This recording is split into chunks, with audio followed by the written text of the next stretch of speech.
जय जय श्री राधे श्याम। श्री राधे। आज हम सभी श्रवण करते हैं पाप मोचनी एकादशी के व्रत का महात्म्य। सर्वप्रथम प्रभात काल प्रातः काल उठकर सूर्यदेव को अर्घ देकर संकल्प ले कि आज हम एकादशी का व्रत का पारायण करने जा रहे हैं। हे ठाकुर जी, अपनी कृपा दृष्टि करें और हमें समस्त रोगों से, समस्त दैहिक, दैविक और भौतिक तापों से मुझे मुक्त करें।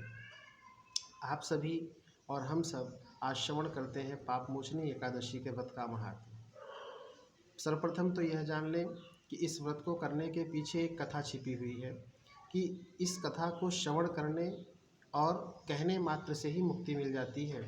ये कथा भगवान स्वयं श्री कृष्ण सर्वेश्वर प्रभु युधिष्ठिर को सुनाई। भगवान श्री कृष्ण युधिष्ठिर से कहते हैं कि प्राचीन काल में एक चैत्र रथ नामक एक वन था। इस वन में इंद्रदेव अप्सरा और गंधर्व कन्याओं के साथ भ्रमण किया करते थे और यही वन था जहाँ च्यवन ऋषि के पुत्र मेधावी तपस्या किया करते थे। अप्सराएं कामदेव की अनुचरी थीं और कामदेव शिव के विद्रोही थे। कारण क्योंकि शिव ने कामदेव की पत्नी को कामदेव को उनकी तपस्या भंग करने के आरोप में भस्म कर दिया था।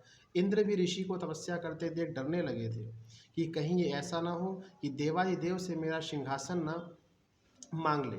इस वजह से बदला लेने के लिए कामदेव ने एक अप्सरा को उनका ध्यान भंग करने को कहा। इस काम को करने के लिए कामदेव ने मंजू घोषा नाम की अप्सरा को चुना। मंजू घोषा क्या करती हैं? अपना काम समझकर ऋषि की तपस्या भंग कर दिया।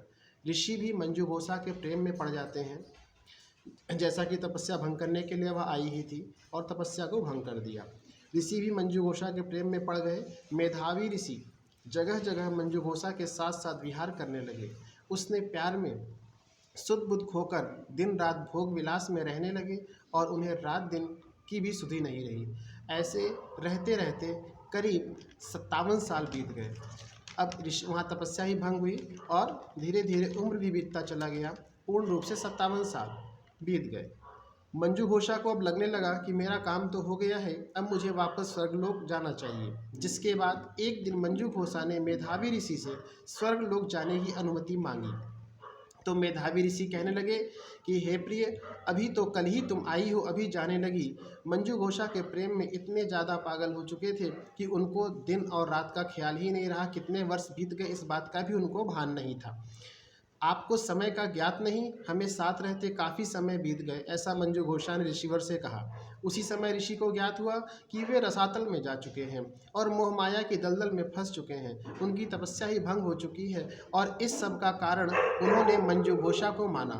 जिसके बाद मेधावी ऋषि ने मंजू घोषा को कहा कि तुमने मेरे साथ अच्छा नहीं किया, मेरा अमूल्य समय नष्ट कर डाला है।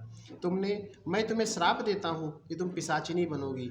मंजू घोषा को पिशाचिनी का श्राप देने के बाद मंजू घोषा ने ऋषि से अपने गलती की माफ़ी मांगी है। तो ऋषि ने पाप मोचनी एकादशी करने की सलाह दी और कहा इससे ही तुम्हारे सारे पाप खत्म हो जाएंगे। जिसके बाद मेधावी ऋषि आश्रम पहुँचे तो उन्होंने अपने पिता को सारी बात बताई। च्यवन ऋषि ने कहा कि तुमने मंजू घोषा को श्राप देकर खुद को पाप का भागी बना लिया है और यदि तुमको अपने पाप खत्म करने हैं तो तुमको भी पाप मोचनी एकादशी के व्रत का पारायण करना होगा।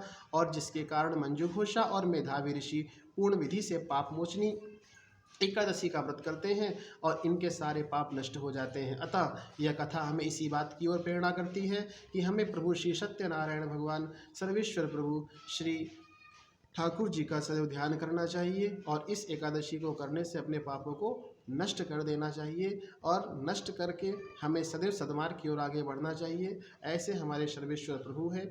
बोलिए सच्चिदानंद भगवान की जय। श्री राधे श्याम।